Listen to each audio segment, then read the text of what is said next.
일주일에 섹터 하나씩을 정복합니다. 와이즈클럽. 고정 댓글을 타고 오세요. 오랜만에 뵙습니다. 예. 단장님. 제가 여전히 그 전 단장님이라고 이렇게 불러도 될까요?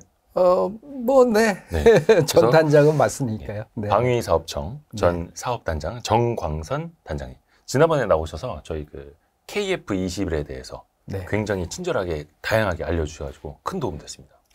너무 감사드립니다. 지난해였죠. 아덱스라고 해서 우리나라 그 방산 전시회에 KF21이 실물이 전시가 됐어요. 네, 전시만 됐을 뿐만이 아니고 비행도 했죠. 네. 일반인들에게 처음으로 이걸 보여줬죠. 그렇습니다. 혹시 거기 가셨었던가요? 예. 전 그 대통령님 행사할 때 초청받아서 이제 그 자리에 있었죠. 예. 그러면은 KF21이 직접 눈앞에서 날아다니는 건 처음 보신 거예요? 두 번째죠. 초도 비행할 때 이제 그때도 가서 초대를 해서 그 사천 비행장에서 이제 떴다가 바로 내리는 것을 봤고, 요번에는 앞으로 가면서 이제 약간의 그 아크로바틱 기동, 뭐 롤을 돌린다든가 뭐 하는 그러한 기동까지도 한 것을 봤습니다. 역시 그 보람의 사업, 그 사업 단장님이셨기 때문에 당연히 정광선 단장님을 빼놓을 수는 없었겠죠, 당연히. 그 초청 받으실 때 저희도 좀 데려가시죠. 농담이고요. 혹시 그때 내가 이 씨앗부터 뿌렸던 그 프로젝트인데 진짜 그 KF21이 막 기동까지 하고 있고 이거 보실 때 혹시 좀 어떠셨어요, 느낌이? 감격이었죠, 뭐. 사실은 이제 제가 현역 때 2014년 13년, 14년 이때 지금 이제 나중에 뭐 혹시 질문하실 것 같은데 카이다에서 안 된다, 이거 사업성이 없다라고 하는 거를 어떻게 해서든지 이제 설명을 하고 인도네시아와 협정도 맺고 투자 협정도 맺고 해서 13년, 14년에 이 사업을 보냈고요. 그 다음에 이제 저는 이제 현역에서 전역을 해서 있다가 이 사업이 착수되면서 2016년에 이제 사업 단장으로 왔거든요. 그러니까 이제 사실은 뭐 이 보람의 사업을 보내기 위해서 많은 분들이 힘을 쓰셨지만 저는 이제 막바지에서 좀 힘을 쓰고 실질적으로 개발하는데 참석을 했기 때문에 가장 어려웠던 시절에 좀 있었다라고 저는 생각을 합니다. 그래서 눈물이 나올 이 직전 그 정도까지 대단히 감격했던 그런 순간이었습니다. 약간 좀 자식 키워서 뭔가 시집장가 보내는 느낌이랄까? 그렇기도 하고 그 개발하신 분들, 우리 한국항공, 그 다음에 국방과학연구소, 그 다음에 LIG 넥스원, 한화시스템, 많은 그 방산업체들한테 대단히 고맙다는 생각이 들었습니다. 그렇죠. 진짜 어디 한두 분이 고생하신 거 아니고 정말 셀 수 없이 많은 사람들의 피땀 눈물이 있는 거고요. 그 KF21이 그 뭐라 해야 됩니까? 시제품이라 그래야 될까? 그 테스트용이 6기가 제작이 됐던 거고 올해부터는 이제 양산이 시작되는 건가요? 이제 올해 양산이 시작이 되기 위한 계약을 하는 거죠. 계약? 네. 계약이 되면 이제 양산에 들어간다라고 보는데 아마도 그 계획상으로는 1, 4분기 내에 초도 양산 계약이 될 겁니다. 24년 1분기 안에 초도 양산 계약이 되는 거고. 계약이 되면 대략적으로 이제 항공기를 조립하고 생산하는 데는 20에서 24개월 정도가 걸리거든요. 그렇게 되면 이제 26년 후반기 정도에 최초의 그 양산 1호기가 나오게 될 거라고 생각합니다. 20에서 24개월. 그러니까 한 대 조립하는데 2년 걸리는 거네요. 그렇습니다. 그러면 이게 한 대 만들어 놓고 또 2년 지나 이건 아니고 동시에 이제 그렇죠. 이제 한 대 들어가고 뭐 한 달 있다가 뭐 또 다음 때 항공기를 이제 이렇게 해서 하면은 통상적으로 저희가 FA50 할 때 보면은 우리 한국항공이 1년에 한 20대 정도 이상 20대를 이렇게 넘나드는 그 정도의 그 생산 인력을 라인을 갖추고 있거든요. 요번에도 저희가 봤을 때는 이제 초도 양산을 40대를 한다라고 하면 28년까지 40대가 나오는 겁니다. 그러니까 26년 말에 1호기가 나온다고 보면 27년, 8년, 1년에 한 20대 정도 나온다라고 볼 수 있고요. 그 다음에 27년 같은 경우는 이제 아무래도 처음 생산하는 거니까 그 생산자의 기술 습득률이 좀 낮으니까 초반에는 처음에는 낮기 때문에 뭐 20대까지는 생산이 안 될 것이고요. 28년도에는 이제 20대 이상을 생산을 하게 될 거라고 봅니다. 점점 더 많아지고 조금 더 빨라질 수 있는 그런 흐름으로요. 네. 그리고 얼마 전에 보니까 잠정 전투용 적합 판정을 받았다 하더라고요. 네네. 이게 어떤 의미입니까? 전투용 적합이면 당장 나가서 싸울 수 있는 거예요? 무슨 의미예요? 이제 전투용 적합이라고 하는 것은 군이 무슨 무기가 우리 필요하니까 개발해 주세요라고 네. 요구 사항을 냅니다. 예. 그거를 이제 저희는 ROC라고 얘기를 하는데요. 네. Requirement of Capability라고 ROC를 선정을 하면 이제 개발이 다 끝나면 그것을 시험 평가를 합니다. 네. 지금 KF-21이 그러한 평가를 하는 중에 있고요. 네. 그 시험 평가를 다 해서 이제 소요군에서 그 시험 평가를 담당을 소요군이 하거든요. 소요군이라면 네, 너무 어려운 말씀이세요. 네. 소요군이라면 그것을 필요로 하는 군, 요구한 군. 그러니까 네네. 공군이 되겠죠. 네네네. 그 공군의 시험 평가한 팀에서 최종적으로 이거는 다 충족합니다. 라고 하면 합참에다가 이제 그걸 보고합니다. 그러면 합참의 시험 평가부라고 있거든요.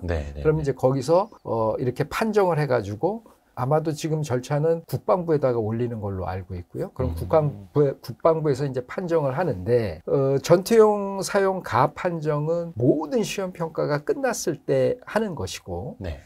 근데 이제 항공기라든가 배 이런 것들은 개발 기간이 되게 길거든요. 네. 이건 벌써 KF-21은 10년이니까 시험 평가만도 5년을 하지 않습니까? 네. 이건 너무 기니까 우리 방산업체들이 그동안에 완전히 쉬어야 되는 거죠.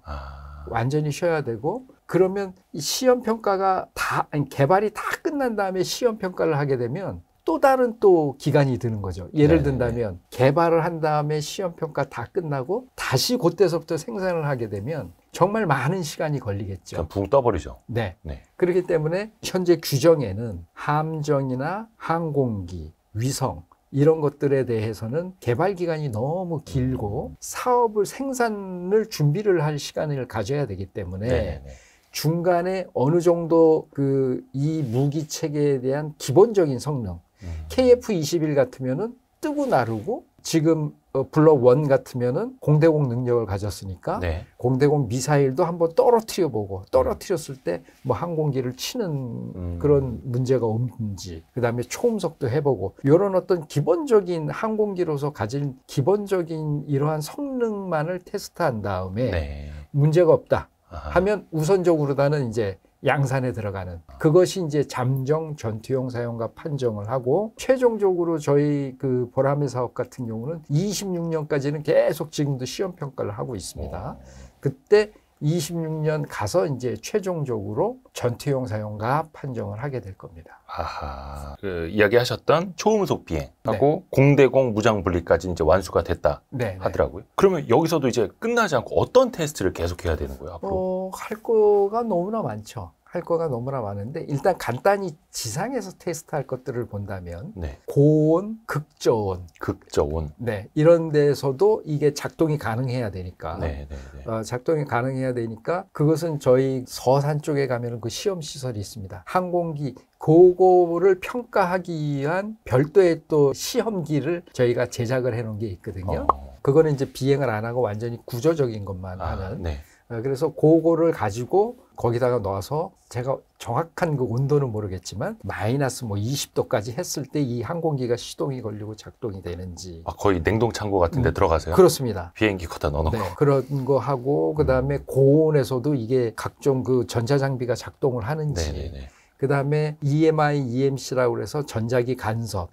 그래서 각 부품별로다는 그걸 다 해봤지만 부품별로다는 그걸 다 한 상태에서 장착을 시킵니다.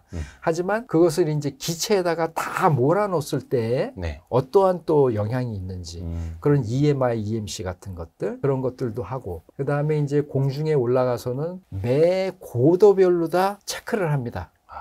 매 고도별로 다 체크를 해서 이 항공기가 문제가 없는지 이런 것들을 다 체크를 하고요. 그 다음에 뭐 예를 들어서 10,000피트에서는 이 항공기의 최대 성능은 얼마다. 이런 것들도 이제 다 해서 고도별로 기록을 하고 그래프도 만들고 그 다음에 실제로 미사일도 쏴서 표적을 맞춰보고 뭐 이런 것들을 그렇죠. 이제 26년까지 계속 하게 될 겁니다. 제가 잘 몰라서 그런데 네. 단장님은 그 실제 파일럿을 하셨잖아요. 네네. 파일럿을 이렇게 하는 게 맞나? 아무튼 네. 그 실제로 하늘 위로 올라가면 많이 춥나요? 제가 손가락을 안 내밀어봐서 뭐 추운지 안 추운지 모르겠으나 비행기 안에 히터 나오나요? 히터가 당연히 나오죠. 아 히터 있어요? 그럼요. 에어컨도 있나요? 에어컨도 있죠. 왜냐하면은 이 엔진에서 뜨거운 공기를 너무 뜨거우니까 그것을 이제 바깥 공기하고 합쳐서 우리도 자동차도 바깥 공기랑 뭐 이렇게 혼합해서 하듯이 네네네. 뜨거운 엔진에 있는 공기를 바깥에 찬 공기랑 혼합해서 하면 이제 에어컨이 되는 난방이 되는 것이고요. 그것이 아니고 압축된 찬 공기를 그대로 쏴주면 이제 에어컨 형태가 되는 건데 실질적으로 제가 지금 정확히 기억은 못하지만 고도별로 다 온도가 뭐 2도, 4도 막 이렇게 떨어지는 어떤 룰이 있습니다. 그래서 저희가 그 비행기가 어떤 작동을 안 할 때 소위 비행기를 탈출한다 그러지 않습니까? 네네네. 그러면 뭐 2만, 3만에서 탈출을 하게 되면 동상이 걸리는 경우도 있고요. 그렇겠네요. 그런 문제가 생기기 때문에 주로 이제 뭐 시간적인 어떤 여유가 있다 하면은 뭐 좀 내려와서 탈출을 하는 뭐 그런 프로시저도 저희가 있습니다. 그렇군요. 나 왜 그런 게 궁금하지? 궁금하지 않습니까? 이런 거? 하늘 위에 올라가서 비행기 안은 추울까 따뜻할까? 그러면 KF-21도 히터 잘 나오겠죠?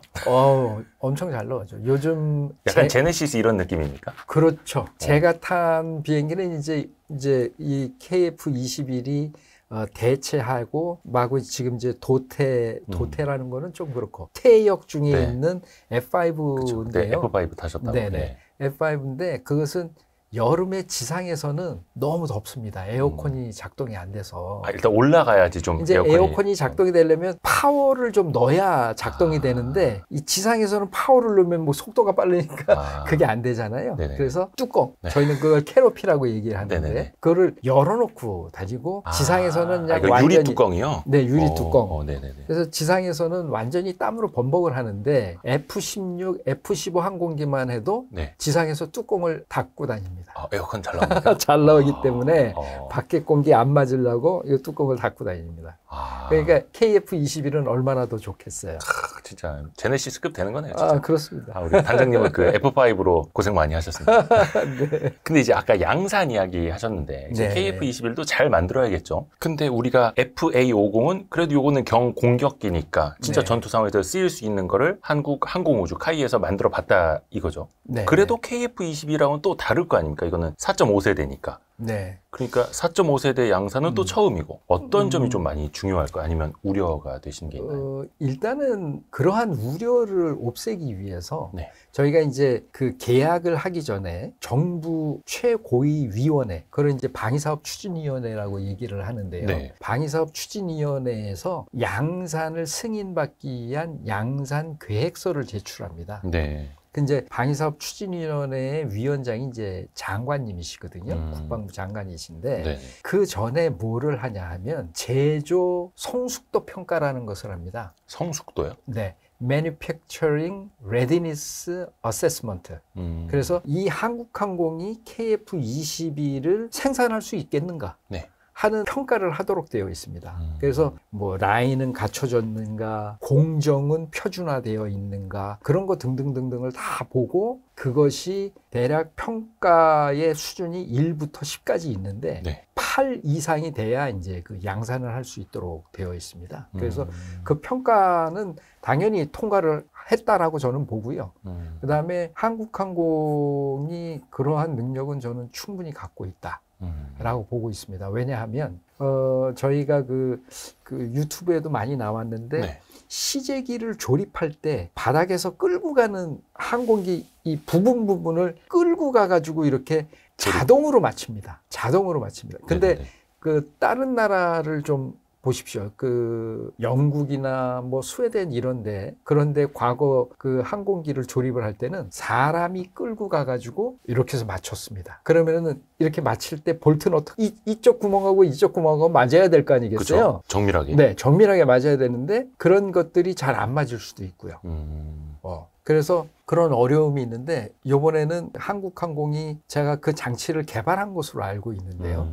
그러한 것들을 이용을 해서 거의 뭐 정밀하게 0.01mm 뭐 이 정도 수준까지 다 맞춰가지고 그냥 할 수 있고, 그 다음에 저희가 이 자동차 같은 데도 보면은 연결 부위가 있잖아요. 네네. 이 연결 부위를 보면 이렇게 만져보면 약간 튀어나온 것도 있고 그 소위 단차라고죠. 네, 단차라고 얘기하잖아요. 테슬라가 그냥 이렇게 보여주는 거죠. 네네, 단차라고 하는데 단차가 거의 없습니다. 그 만져보면 매끈해요. 네, 왜냐하면 이런 어떤 리베트 구멍이라든가 피스 구멍 이런 것들도 전부 자동화 장비로 다 뚫고 그 다음에 이런 거를 갖다가 뭉치를 연결할 때도 자동화 해가지고 하기 때문에 상당히 정밀화되어 있습니다. 그래서 저는 뭐 저 개인적인 생각으로는 제가 단장할 때 깜짝 놀랐고 그 다음에 잘할 거다. 재밌는 예를 하나 말씀을 드리면 제가 이제 그 2009년 10년 이때에 지금 우리나라 공군에서 운영하는 조기경보 통제기 2737이라는 항공기가 있습니다. 그 굉장히 높은 곳까지 뜬다라는 그 비행기. 그래서 이제 레이더로 다 이렇게 잡는 그 비행기인데요. 그 4대를 저희가 이제 구매를 했는데 한 대는 미국 보잉사에서 만들어서 가지고 왔고 나머지 3대는 한국항공에서 조립을 했습니다. 그 모듈 형식으로 이제 가져와서요. 그러니까 항공기는 그냥 껍데기를 갖고 왔고요. 날라와서 그냥 껍데기 채로다만 날라왔고 그래서 그 안에 뭐 의자라든가 이런 건 하나도 없이 그냥 껍데기가 와서 그거를 그 안에 레이더 장착하고 뭐 각종 그 모니터 뭐 이런 것들을 장착을 했는데 이제 그 제 파트너인 미국 보잉사 팀장이 하루는 저한테 야 한국항공 그 되게 재밌는 회사다. 그래서 뭐 왠데 그러냐 그랬더니 한국항공 그 직원이 자기를 하나 찾아오더니 야 너희들이 하라고 준 공정 리스트는 이렇게 되어 있는데 우리가 해보니까 이 공정 앞뒤를 뭐 요렇게 바꿔서 요렇게 하는 게 훨씬 더 편할 것 같다. 약간 한국 사람 특성 나왔다. 그래서 그거를 보니까 시간도 절약이 되고 훨씬 빨리 그다음에 쉽게 말 수 있더라는 거죠. 그래서 한국항공 덕분에 그 공정을 바꿨다는 겁니다. 그리고 그해 한국항공이 보잉사로부터 최고 협력사 상까지 받았어요. 그러니까 저는 우리나라 사람들이 대단한 그런 어떤 집념이라든가 이런 능력을 갖고 있다라고 저는 보고요. 그래서 KF-21도 우리 한국항공이 잘할 수 있을 거라고 저는 봅니다. 이게 이제 한국 사람 특징이라고도 하더라고요. 저도 심리학과 교수님들한테 얘기를 들었는데 일본 사람들은 매뉴얼 주면 그대로 한다고. 절대 안 틀리러 하는데 한국 사람은 매뉴얼 하면 이 매뉴얼이 잘못됐네. 그러니까 우리가 더 잘할 수 있겠는데 이런다고. 그 보잉사 그 친구도 그 얘기를 하는 겁니다. 주면 주는 대로 하지 뭐. 자꾸만 개선하려고 하고 더 잘하려고 하고. 그래서 약간 좀 양산하는 데는 별로 이제 걱정을 안 하신다. 충분히 이제 아직도 준비할 시간들은 많이 있는 거죠. 뭐 많이 있다라기보다는 지금 이제 처음에 시작은 부품 구매서부터 이렇게 들어와서 이제 준비하는 것이고 그 다음에 그 방위사업청에 있는 사업단이라든가 이런 데서 그러한 아까 말씀드린 MRA, 그러니까 제조 성숙도 평가 이런 것들을 다 했을 거기 때문에 저는 뭐 문제가 없을 거라고 봅니다. 좋습니다.